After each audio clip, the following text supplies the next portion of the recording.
আল্লাহর বান্দা, তুমি বলতেছো আমার দরকার, অথচ তুমি ঘুমাও। এটা মানুষের শরীরের জন্য মহা ক্ষতির কারণ। আল্লাহ কয় তওবা কর, আমি তোরে বানাইছি, আমি আবার তোরে সুন্দর রাখার সিস্টেম আমি দিয়ে। এরে পর্দার আড়ালের আম্মা জানেরা, আপনাদের সন্তানদেরকে এতক্ষণ আমি বয়ান করলাম, ও বৃদ্ধ বাবাজিরা, এই বয়ানগুলো বাস্তবায়নে যদি কাজে লাগাইতে চান, তাহলে আপনাদের দোয়া লাগবে, আপনাদের চেষ্টা লাগবে। এই আম্মা জানেরা, আপনাদের অনেক দাম আল্লাহ বাড়ায় দিয়েছেন। আপনারা নবীদের মা, আপনারা সাহাবায়ে কেরামদের মায়ের মতো মা, আপনারা আলেম হাফেজে কোরআনের মায়ের মতো মা, আয়েশা রাদিয়াল্লাহু আনহার মতো নারী, ফাতেমা রাদিয়াল্লাহু আনহার মতো নারী। আরে আম্মা জান, আপনাদের এত সম্মান আল্লাহ দান করেছেন। এই দুনিয়াতে যত ভালো সন্তান আছে সব হলো মায়ের অবদানের কারণে। ডিসি সাহেবের ব্যবহার ভালো, এসপি সাহেবের ব্যবহার ভালো, এমপি সাহেবের ব্যবহার ভালো, এই যত ভালো ভালো দেখেন, এটা তাদের ব্যক্তিগত বাহাদুরি না, সব হলো মায়ের দোয়া, মায়ের অবদান। আরে আম্মা জানেরা, সন্তানকে আদর্শ ডাক্তার বানায় যাইয়েন। আমি কিন্তু আপনার সন্তানকে ভিন্ন লাইনে চালাবার জন্য বলি নাই। আপনার সন্তানকে আপনি প্রফেসর বানাবেন, আলহামদুলিল্লাহ, তবে আদর্শওয়ালা বানায় যাইয়েন। কেমনে বানাবেন? কোরআন পড়াইয়া নবীর আদর্শে ডাক্তার বানায় যান। আপনার জীবনও ধন্য হবে, সন্তানের জীবনও ধন্য হবে। আপনার সন্তানকে ইঞ্জিনিয়ার বানাবেন, কোরআন পড়াইয়া নবীর আদর্শের ইঞ্জিনিয়ার বানায় যাবেন। দুনিয়ার থেকে আপনি চলে গেল, সন্তান কোরআন পড়বে, নামাজ পড়বে, দোয়া করবে। এর যুবক, কয়দিন আর বাঁচবা, এখনো সময় আছে, তওবা করে নাও। মা বাবার দোয়া নিয়ে সামনে আগাও। আমরা যারা নবীর তরিকা মানিয়া চলি, কই আমরা তো অসম্মানে নাই, না খাইয়া মরি নাই। সমস্ত দুনিয়ার বেঈমানরা আমাদের বিরোধী, কতটা ষড়যন্ত্র করে, আলহামদুলিল্লাহ, এরপরে নবীর আদর্শ যারা মানিয়া চলে, গো সম্মান কমে নাই। এই যে করোনা গেল, মহামারী করোনা, স্কুল বন্ধ, কলেজ বন্ধ, ব্যবসা বন্ধ, চাকরি বন্ধ। আল্লাহর শুকর, একটা কোরআনের মাদ্রাসা হাজার হাজার হাজার আলেম জবাই করে গাছে লাট ঝুলায় রাখলো। ব্রিটিশ বেঈমানেরা মাদ্রাসা তালা লাগায় দিল। ও বান্দা, নজর করে দেখো,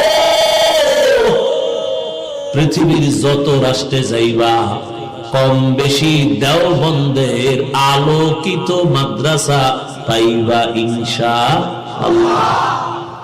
খুব কষ্ট হইতেছে মানতে, না? সমস্যা কি? কষ্ট কেন? আল্লাহর কাজ, দ্বীনের কাজ যার মাধ্যমে হয়, এটা আমাদের মুসলমানের গৌরব। দোয়া করা দরকার, আমি পারি না, ওই বান্দা পারে, আল্লাহ তুমি তারে আরো বাড়ায়া দাও।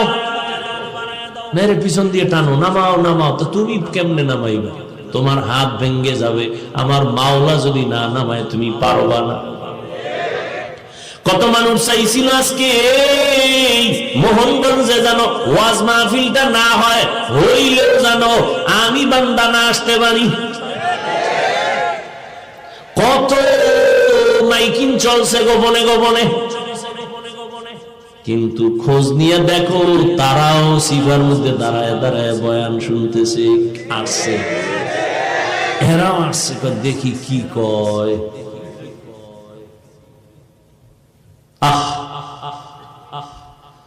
হ্যাঁ, জ্বালাইতে তো আর কম জ্বালাইনি না,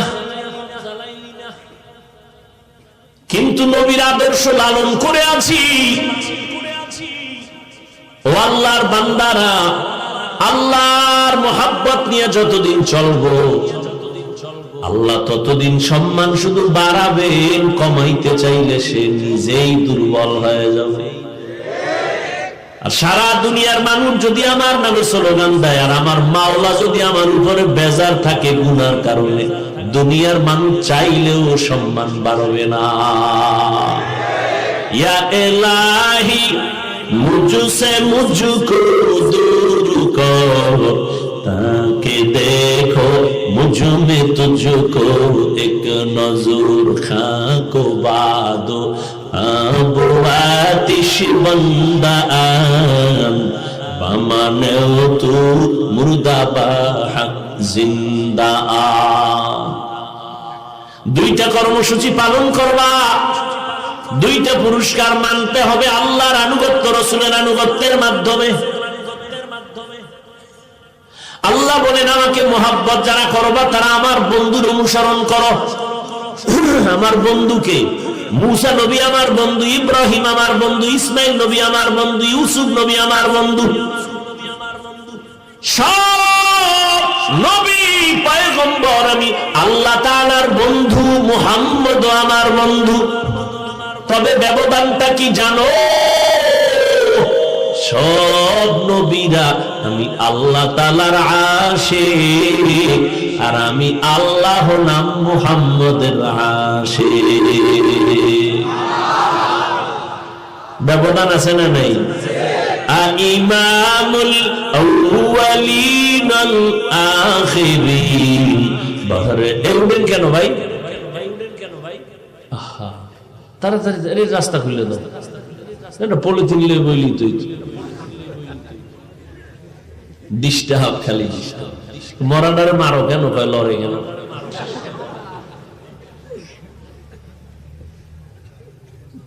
ওগো নবীর উম্মতেরা,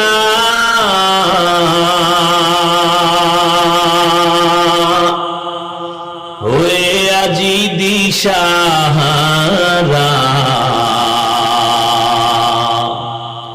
কোরআন হাদিসের চলো যখন যাহা চায় মনে, নবী বিনে কে তরবে পুসিরত মিজানে, নবী বিনে কে তরবে পুসিরত মিজানে। নবী আমার জীবন ভারে,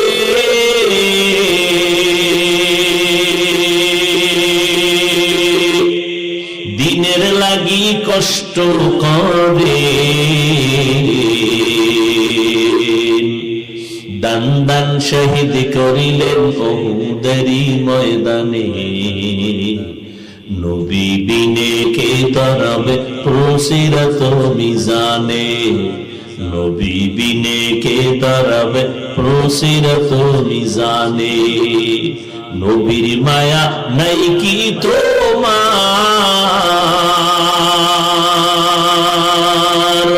কেমনে দুঃখ দাও যে আবার, দরুদ পড়ো স্মরণ করো প্রথম ঘাটি কাফনে, নবী বিনে কে তরাবে পুসিরত মিজানে, নবী বিনে কে তরাবে পুসিরত মিজানে। এরে নবীর আশিক উম্মতেরা, আবু জাহাল হাতের মুষ্টির মধ্যে পাথর নিয়ে কয় মুহাম্মদ। একটু আগে কিন্তু বলছিলাম বোবায় বয়ে রয়েছে। নবীর নাম শুনলে দরুদ পড়া লাগে, এটা জীবনে শুনেন নেই তো পড়লে কি ভাব কমে যাবে? বড় দুঃখ। একবার যদি পড়েন সাল্লাল্লাহু আলাইহি ওয়াসাল্লাম, 3টা পুরস্কার সাথে সাথে পেয়ে যাবেন। 10টা গুনাহ মাফ, 10টা নেক আমলনামায় যোগ হবে। আল্লাহর আদালতে আপনার মর্যাদা 10 গুণ বেড়ে যাবে। हर के बाशद आमेले सल्लू मुदाम आतिशे दोज़ख शावद बर ওয়াই হারাম। হাতের মধ্যে কি নিছে আবু জাহাল? নিয়ে কয় এই ভাতিজা বলতে পারলে এখন কালেমা পড়ুন। নবী বলে চাচা ঠিকই কহা, নবীকে আমি বলতে পারি না। তবে নবী একটা আওয়াজ দিলেন, হাতের মুষ্টির মধ্যে কি আছে একটু তোরা আওয়াজ দে। নবী আওয়াজটা দেওয়া মাত্র হাতের মুষ্টির পাথরগুলো কালেমা পড়া শুরু করলো। পাথরে কথা বলতে পারেনি, আল্লাহ চাইলে পারে। এটা বিশ্বাস আছে তো? আমগো দেশের কিছু হুজুরকে এই বিশ্বাসটা নাই, না থাকার কারণে এরা ওলিয়া উলিয়া পছন্দ করে না, ওলিয়া উলিয়াদের কারামত পছন্দ করে না। ওরে ভাই, পৃথিবীর প্রত্যেকটা মানুষের বিবেক চোখ যা বলে হবে না, সেটা আবার মাওলা যদি বলেন হয়ে যাবে। পৃথিবীর বিবেক বলবে সম্ভব না, আমার মালিকের কুদরতে সেটা। এই বিশ্বাস যার আছে সে মুমিন, যার নাই সে বেঈমান। পাথরগুলো কালেমা পড়া শুরু করলো। আবু জাহিল্লা পাথর দিয়ে মাটি ফালায়, কয় মোহাম্মদ তুমি এত বড় জাদুকর, কপালে কি নাই? হেদায়েত নাই। ও আল্লাহর বান্দারা, কপালটা যদি পুড়িয়া যায়, পৃথিবীর শ্রেষ্ঠ রহমতের নবী আমার, যে নবীর কোন গুনাহ আছে, যেই নবীর চেহারা দিয়ে তাকাইলে ক্ষুধা নিবারণ হয়, জাহান্নামের আগুন হারাম। কেমন একজন মায়ার নবী পেয়েছো রে যুবক, যেই নবীর 63 বছর হায়াতে ভুলেও একটা মিথ্যা কথা বলেন নাই। তোমাকে পিসাব আসেনি দুই একজন মিশা কয় না, নেতা টেতা আছে, ফুলের মতো পবিত্র হইল কেমনে? ভাইরা আমার, কেমন একজন মায়ার নবী পেয়েছো রে যুবক, যেই নবীর হায়াতে কোনদিন একটা গালিও কাউকে দেন নাই। আরো আশ্চর্য, গালির কোন জবাবও দেন নাই।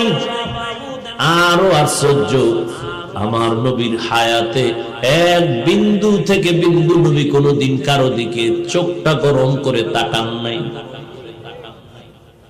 এই মিয়া, 1 মিনিটে বলছি, এগুলোর ওজন কত বুঝো? সারা জিন্দেগি 63 বছর একটা মিথ্যা কথা বলে নাই, তুমি কি বুঝো? কারো দিকে চোখ গরম করে তাকান নাই। কাউকে একটা গালি দিবে দূরের কথা, হাজারো গালি আসছে, নবী জবাবও দেন নাই। এমনি মক্কার লম্পট চরিত্রহীন মানুষগুলো দামি মানুষ হয়ে গেল মাত্র 13 বছরের সীমানায়। একটা বেতের বাড়ি নবী দেন নাই, গালি দেন নাই, মিথ্যা বলেন নাই, ধমক দেন নাই, চোখ গরম করেন নাই, কিন্তু মানুষগুলো স্বর্ণের মানুষ হয়ে গেল। যেই মানুষ ছিল পৃথিবীর নিকৃষ্ট চরিত্রহীন লম্পট, মাত্র 13 বছরের সীমানায় তারা স্বর্ণের মানুষ হয়ে গেল। আল্লাহ কয়, জিবরাইল রহমতের নবীর কাছে যাও, একটা লিস্টি দিয়ে দিলাম, নবীরে দেখায় দাও, লিস্টির মধ্যে যতজনের নাম আছে নবী যেন বলে দেয় এরা বিনা হিসাবে জান্নাতি।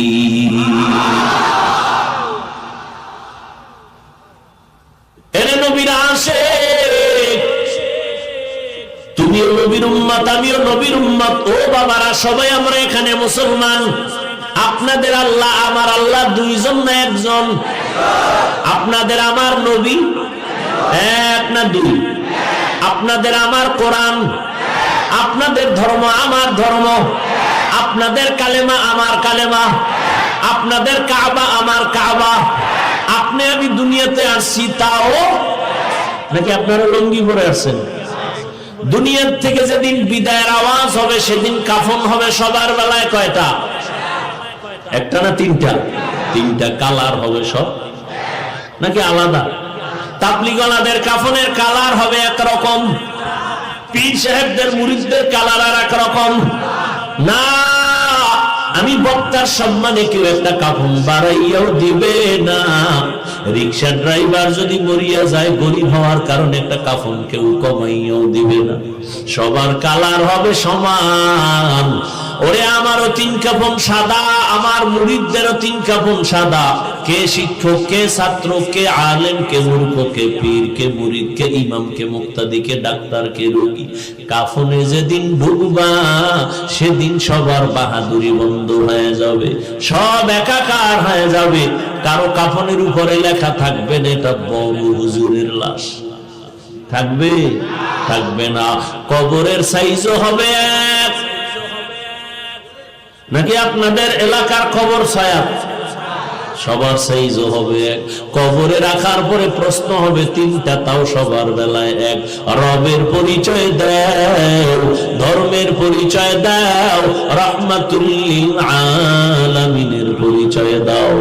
ও এলাকার মা বোনেরা, ও বৃদ্ধ বাবাজিরা, ও আমার কলিজার যুবক, কয়দিন আর দুনিয়াতে বাহাদুরি করবা? এই চোখের সামনে দেখলাম কত যুবকের লাশ গাড়ির নিচে পড়ে রইল। ইদানিং কালে যত মরণের খবর পাই, সব খুঁজা টুজা দেখি যুবক মরে, তাজা তাজা যুবক মরে। কেউ কেউ মরতে না চাইলে ওনারে পিড়াইয়া মারে। এই তো দুনিয়া। বন্ধু বন্ধুরে মারে, স্বার্থে আঘাত লাগছে। ও আল্লাহর বান্দারা, কুত্তা মারলে ভয় পায়, কষ্ট পায়, মানুষের জবাই করলে মানুষ কোনো কষ্ট পায় না। একটারে 10 জনে পিডায়, আর একটা বেয়াদব গাদ্দারে মোবাইল নিয়ে ভিডিও করে, ছবি তুলে ফিরায় না। এমন নিষ্ঠুর মানুষ হইলা, কি দুনিয়াতে রেখে গেলা, কি নিয়ে কবরে রওনা দিলা, একটু চিন্তাও করলা না। ও ভাই, এতক্ষণ যে চিল্লাইতেছি, কতটা কষ্ট আমাদের। দুনিয়াতে কথা বলার থেকে কষ্টের কোনো কাজ নাই। প্রধানমন্ত্রী 5 মিনিটের ভাষণ দিবেন জাতির সামনে, রাষ্ট্রপতি ভাষণ দিবেন 6 মিনিট জাতির সামনে। সেই ভাষণটা তৈরি করার জন্য আলাদা টিম তৈরি করা হয়। এরা আবার ওই বক্তব্যটারে সাজায়, কত কাগজ ছিঁড়ে আর লেখে। লিখতে লিখতে লিখতে লিখতে একটা স্ট্রাকচার বানায় প্রধানমন্ত্রীকে দিল। তিনি আবার 5 মিনিটের বক্তব্যটা 50 বার এটাকে রিভিশন দিল। বারবার দেখলো একটা শব্দ যেন ভুল না হয়, তাহলে জাতির সামনে সম্মান নষ্ট হয়ে যাবে। বুঝেন বুঝেন বুঝেন, ভালো করে বুঝেন। আর আমরা উলামায়ে কেরাম প্রতিদিন জোহরের পরে বয়ান করলাম চাপাই নবাবগঞ্জ। ওদিকে রাত্রে কিন্তু ঘুমাইতে পারি নাই। আসরের পরে বয়ান, মাগরিবের পরে বয়ান, প্রতিদিন 1 ঘন্টা 1.5 ঘন্টা 2 ঘন্টা 3 ঘন্টা। টাইম মতো খানা নাই, টাইম মতো ঘুম নাই, কথার ব্যালেন্স থাকে না। এরকম 1 দিন 2 দিন না, 12 মাস ডায়েরি লেখাও বসি নাই যে এই কথার পরে এইটা, এটার পরে এই পয়েন্ট, এই পয়েন্টের পরে এই পয়েন্ট লেখাও নেই নাই। কি বয়ান আজকে এই ময়দানে করব, তার আগে কোনো মেমোরিতে ঘুরাই নাই। কোন রকম হালকা 2টা খাইয়া এশার নামাজটা পড়ে স্টেজে আসছি, আউযুবিল্লাহ পড়ি আর জেহেনটা ঘুরাইতেছি কোন আয়াতটা শুরু করব। বিসমিল্লাহ কি আয়াত, এটা মনে আসছে, এটাই পড়লাম। এরপরে কয়টা কথা এখানে বলবো জানি না, কোন কথার পরে কোন কথা তাও জানি না। একের পরে এক কথা বলতেছি। এটা কত মাত্রা, ময়দানটা বড় সেনসিটিভ ময়দান, বড় মারাত্মক। কারণ মসজিদের মধ্যে তাবলীগওয়ালারা যদি আসেন, একটু আমাদের তালিম হবে, সেখানে আমারে বসায় দিলে টেনশন নাই, কারণ 1 লাইনের মানুষ, 1 লাইনের বয়ান। পীর সাহেবের মুরিদরা যদি আসেন, আমাদের এখানে তালিম হবে, আমারে বসায় দিলে টেনশন নাই, কারণ 1 লাইনের মানুষ, 1 লাইনের বয়ান। কিন্তু এই ময়দানটা বড় কঠিন। এখানে আওয়ামী লীগের লোক বসা, বিএনপির লোক বসা, জাসদ বাসদ, অসত বাবা, সব লাইনের লোক আছে। যারা আমার পাঁচকুল্লি দেখলে কাফের কয়, 2 কলম ফেসবুকে আমার বিরুদ্ধে না লেখলে রাতের ঘুম হয় না, এরাও এখানে দাঁড়ানো, সবাই বসে আছে। একটা কথা যদি একটু ব্যালেন্স আনায় ফেলি, আল্লাহ না করুন, সবার অন্তরের মধ্যে একটু ধাক্কা লাগবে, কষ্ট লাগবে। কিন্তু বাবা চিন্তা করা দরকার, 5 মিনিটের বক্তব্য প্রধানমন্ত্রী দিবেন, তারে লেখা দেয় কত টিম গঠন হয়। আমগো কোনো টিম নাই, আমরা লেখিয়াও বসি নাই। এভাবে 12 মাস লাগাতার কত হাজার হাজার হাজার কোটি কোটি কথা বের হচ্ছে। এর মধ্যে অজান্তে 2-1টা কথা ভুল হইতে পারে, আর ভুল হওয়াটাই মানুষের স্বভাব। আল্লাহ মাঝে মাঝে ভুল বের করায় দেয় যেন আমি অহংকারী না হইয়া যাই। আর এই 2-1টা অজান্তের ভুল লইয়া যারা দৌড়াদৌড়ি করে, প্রোপাগান্ডা ছড়ায়, এদের মতো জালেম, এদের মতো ডাকাত, এদের মতো অমানুষ এই দুনিয়াতে আর কেউ হতে পারে না।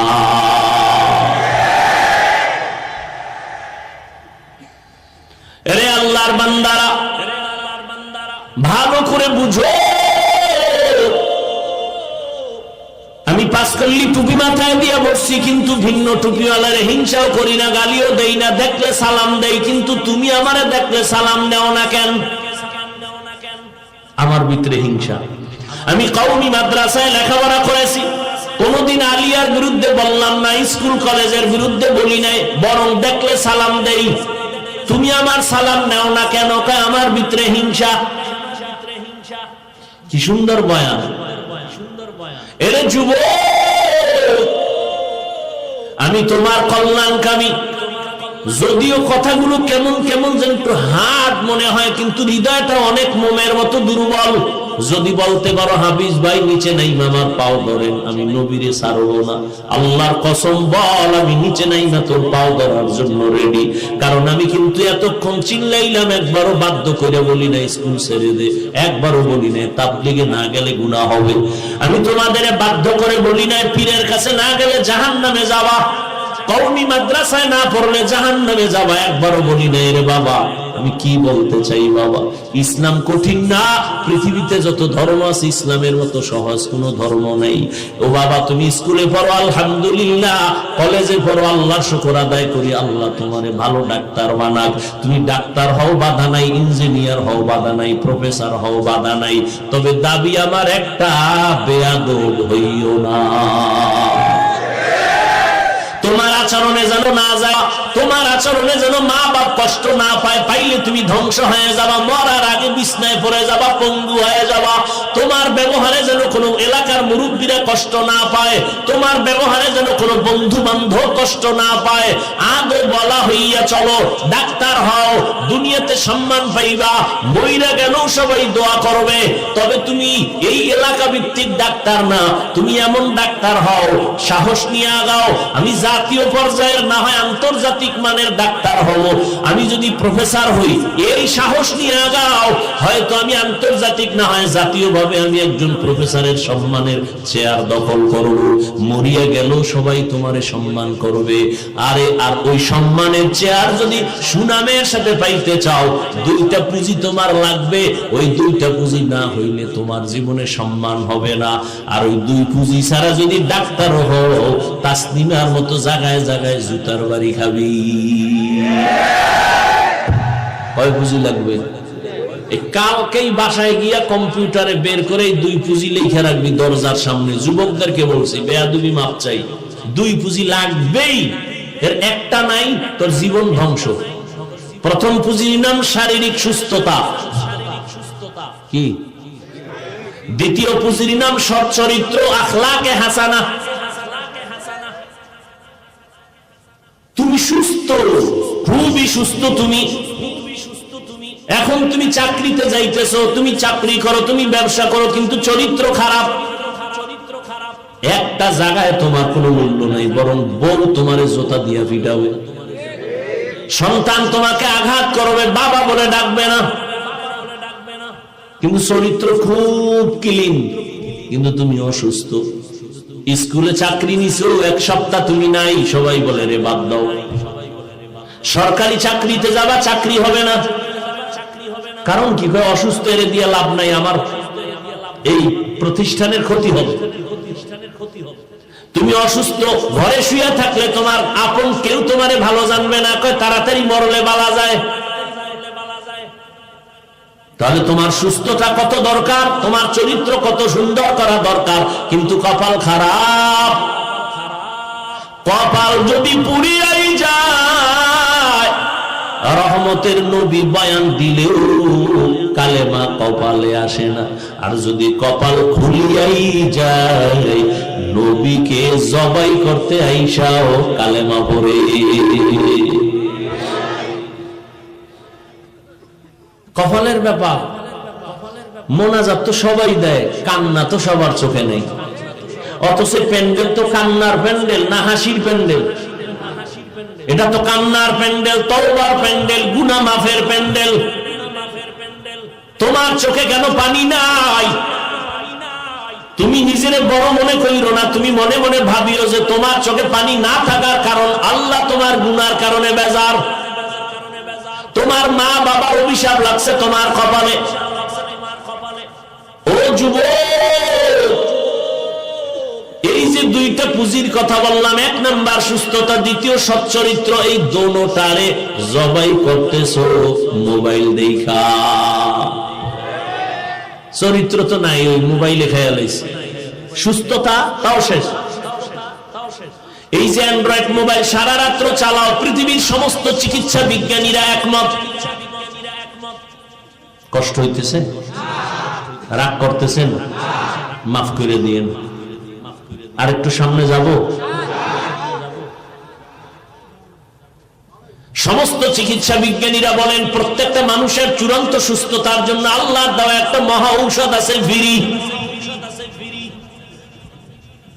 চূড়ান্ত সুস্থতার জন্য আল্লাহর পক্ষ থেকে দেওয়া একটা ঔষধ আছে, ফ্রি মহা ঔষধ। ওটা হলো রাতের ঘুম।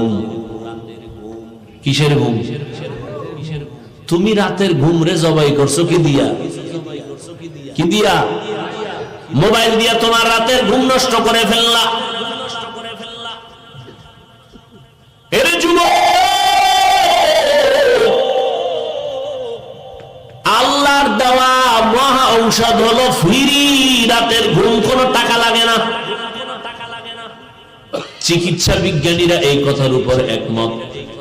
তবে কোন টাইমের ঘুম? প্রথম রাত্রের ঘুম শরীরের ক্ষতি, শেষ রাত্রের ঘুম শরীরের ক্ষতি, মধ্যরাতের ঘুম হলো শরীরের ঔষধ। 9, 10, 11, 12, 1, 2, 3 এর মধ্যে ঘুমায় যাও, শরীরের জন্য ঔষধ। কিন্তু মোবাইলের কারণে তুমি ঘুমটা নষ্ট করে স্বাস্থ্য খারাপ হয়ে গেছে। চোখের পাওয়ার নাই, কানের পাওয়ার নাই, হার্ট দুর্বল, কিডনি দুর্বল, ব্রেন দুর্বল। ও আল্লাহর বান্দারা, এখনো সময় আছে, তওবা করে নাও। আল্লাহ তওবার দরজা খুলে রাখছেন। প্রথম রাতের ঘুম শরীরের ক্ষতি, শেষ রাতের ঘুম শরীরের ক্ষতি। এই জন্য দেখছেননি দৈনন্দিন 5 বেলার আজান হয়, জানেননি সব আজান একরকম না, কিছু আলাদা আছে। কোন আজানটা আলাদা? আলাদা শব্দটা কি বলেন? অর্থ কি? ঘুমের চেয়ে নামাজ ভালো, আর তুমি ঘুমাইও না। ঠিক মতো পড়িলে নামাজ জান্নাত তোমার ঠিকানা। আমার প্রাণের ভাই বোনেরা, জলদি করে উঠে যাও, ওযু করে তাড়াতাড়ি নামাজ পড়তে লেগে যাও। এরে আল্লাহর বান্দারা, শেষ রাতের ঘুম থেকে নামাজ ভালো, ঘুমাইও না। কারণ ওই টাইমে তোমার আমার মালিক প্রথম আসমানে হাজির। অতি গভীর হয় রজনী যখন, নীরবে প্রভুর নাম জপিও তখন। প্রভুর করুণা যদি পাইবারে চাও, গভীর রাতে উঠে প্রভুর গুণগান গাও। এরে আল্লাহর বান্দা, ওই সময় আমার আল্লাহ প্রথম আসমানে আসেন। বান্দার কি প্রয়োজন? কোন দিন আসেন? কোন দিন? আর বলেন না কেন? প্রতিদিন আসেন। বান্দার থেকে কিছু নিতে না বান্দাকে দিতে? নিতে, দিতে। আপনাদের তো কিছু লাগে না, লাগলে ঘুমান কেন? এরে আল্লাহর বান্দা, তুমি বলতেছো আমার দরকার, অথচ তুমি ঘুমাও। এটা মানুষের শরীরের জন্য মহা ক্ষতির কারণ। আল্লাহ কয় তওবা কর, আমি তোরে বানাইছি, আমি আবার তোরে সুন্দর রাখার সিস্টেম আমি দিয়ে। এরে পর্দার আড়ালের আম্মা জানেরা, আপনাদের সন্তানদেরকে এতক্ষণ আমি বয়ান করলাম। ও বৃদ্ধ বাবাজিরা, এই বয়ানগুলো বাস্তবায়নে যদি কাজে লাগাইতে চান, তাহলে আপনাদের দোয়া লাগবে, আপনাদের চেষ্টা লাগবে। এই আম্মা জানেরা, আপনাদের অনেক দাম আল্লাহ বাড়ায় দিয়েছেন। আপনারা নবীদের মা, আপনারা সাহাবায়ে কেরামদের মায়ের মতো মা, আপনারা আলেম হাফেজে কোরআনের মায়ের মতো মা। আয়েশা রাদিয়াল্লাহু আনহার মতো নারী, ফাতেমা রাদিয়াল্লাহু আনহার মতো নারী। আরে আম্মা জান, আপনাদের এত সম্মান আল্লাহ দান করেছেন। এই দুনিয়াতে যত ভালো সন্তান আছে, সব হলো মায়ের অবদানের কারণে। ডিসি সাহেবের ব্যবহার ভালো, এসপি সাহেবের ব্যবহার ভালো, এমপি সাহেবের ব্যবহার ভালো। এই যত ভালো ভালো দেখেন, এটা তাদের ব্যক্তিগত বাহাদুরি না, সব হলো মায়ের দোয়া, মায়ের অবদান। আরে আম্মা জানেরা, সন্তানকে আদর্শ ডাক্তার বানায় যাইয়েন। আমি কিন্তু আপনার সন্তানকে ভিন্ন লাইনে চালাবার জন্য বলি নাই। আপনার সন্তানকে আপনি প্রফেসর বানাবেন আলহামদুলিল্লাহ, তবে আদর্শওয়ালা বানায় যায়েন। কেমনে বানাবেন? কোরআন পড়াইয়া নবীর আদর্শে ডাক্তার বানায় যান, আপনার জীবনও ধন্য হবে, সন্তানের জীবনও ধন্য হবে। আপনার সন্তানকে ইঞ্জিনিয়ার বানাবেন, কোরআন পড়াইয়া নবীর আদর্শের ইঞ্জিনিয়ার বানায় যাবেন। দুনিয়ার থেকে আপনি চলে গেল, সন্তান কোরআন পড়বে, নামাজ পড়বে, দোয়া করবে। এর যুবক কয়দিন আর বাঁচবা, এখনো সময় আছে, তওবা করে নাও। মা বাবার দোয়া নিয়ে সামনে আগাও। আমরা যারা নবীর তরিকা মানিয়া চলি, কই আমরা তো অসম্মানে নাই, না খাইয়া মরি নাই। সমস্ত দুনিয়ার বেঈমানরা আমাদের বিরোধী কতটা ষড়যন্ত্র করে, আলহামদুলিল্লাহ এরপর নবীর আদর্শ যারা মানিয়া চলে, গো সম্মান কমে নাই। এই যে করোনা গেল, মহামারী করোনা, স্কুল বন্ধ, কলেজ বন্ধ, ব্যবসা বন্ধ, চাকরি বন্ধ, আল্লাহর শুকর একটা কোরআনের মাদ্রাসাও বন্ধ হয় নাই। ও যুবক, তুমি মরিয়া গেল যেন আমরা তোমার জন্য দোয়া করি, এমন কিছু ব্যবহার রেখে যাও। খবরদার কারো বরদোয়া নিও না, মানুষের বরদোয়া তোমার ক্ষতির কারণ হয়ে যাবে। লেখাপড়া করো, মেধাটা কাজে লাগাও, চরিত্র নিয়ে দাঁড়ায় যাও, দেখবা তুমি একা যুবকের জন্য গোটা দেশ পাগল হয়ে যাবে। মানুষ মাথায় নিয়ে তোমাকে সম্মান করবে। ওই জন্য আদো বলা হও, ব্যবহার ভালো করো, শিক্ষকের দোয়া নিও, মা বাবার দোয়া নাও, ওই ওলামায়ে কেরামের পরামর্শ নাও। জীবনে যত অপরাধ করেছো মনে মনে আল্লাহকে বলো। এখানে আল্লাহকে একা একা বলো, কাউকে শোনানো লাগবে না। ও যুবক, আল্লাহর গোলাম, তোমার মতো যুবক স্কুল কলেজে পড়িয়াও কিন্তু নামাজ ছাড়ে না, আছে না নাই? ও বাবা, তুমি কেন পারবা না? তোমার মতো যুবক রাস্তায় গাড়ি চালায়, নামাজ ছাড়ে না, তুমি কেন পারবা না? তোমার মতো যুবক চাকরি করে, র্যাব আর্মি পুলিশ বিডিআরের, নামাজ ছাড়ে না, তুমি কেন পারো না? তোমার মতো যুবক কৃষি কাজ করে, নদীতে মাছ ধরে, নামাজ ছাড়ে না, তুমি কেন পারো না? তোমার মতো সন্তান, ও পর্দার আড়ালের আম্মা জানেরা, আপনাদের মতো কত মা এখনো আছে, খুঁজলে পাবেন। এলাকায় 5 বেলার নামাজ পড়ে, স্বামীর মাল হেফাজত করে, সন্তানগুলোকে আদর্শ বানানোর মেহনত করে। ও বৃদ্ধ বাবাজিরা, আপনাদের মতো কত বুড়া মানুষ মসজিদে গিয়ে লাঠি হাতে নিয়ে তারপরও নামাজ পড়ে, 5 বেলার নামাজ ছাড়ে না, আপনারা কেন পারবেন না? ও যুবক বাবা, মনটাকে বুঝাও। তোমার মতো যুবক যদি স্কুল কলেজে পড়িয়া, চাকরি করিয়াও নামাজ পড়ে, তুমি কেন পারবা না? আসলে কি কোরআন শরীফটাকে তোমরা মিথ্যা মনে করছো, নাকি নবীর কথা মিথ্যা মনে করছো? না না না, আল্লাহর কোরআন মিথ্যা না, নবীর কথা মিথ্যা না রে বাবা। ওই কোরআন সত্য, ওই কোরআনে জান্নাতের বয়ান আছে, তাও সত্য, জাহান্নামের বয়ান আছে, তাও সত্য। কে জান্নাতে যাবে, কে জাহান্নামে যাবে, আল্লাহ তাও বলেছেন। ইন্নাল আবরারা লাফি নাঈম ওয়া ইন্নাল ফুজ্জারা লাফি জাহিম। নেক আমলওয়ালারা জান্নাতি, যারা গুনাহ করবে তারা জাহান্নামের পথিক।